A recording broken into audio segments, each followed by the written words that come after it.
This video demonstrates how to increase the RAID volume by adding a drive to an existing array.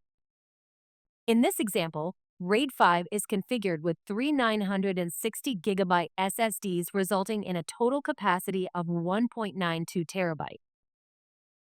On the ribbon, click Modify Array in the Array group. Select Add Drives and click Next. Select the physical drives to be added to an array and click Next. Ensure the drive type is consistent across all drives. Click Finish. Click OK. The member of the physical drive's value has changed to 4.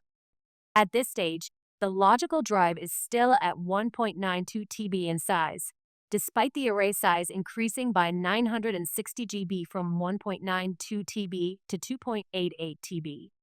The OS still only sees a 1.92 TB virtual drive size. The next video will show you how to extend the virtual drive to utilize the newly added storage space.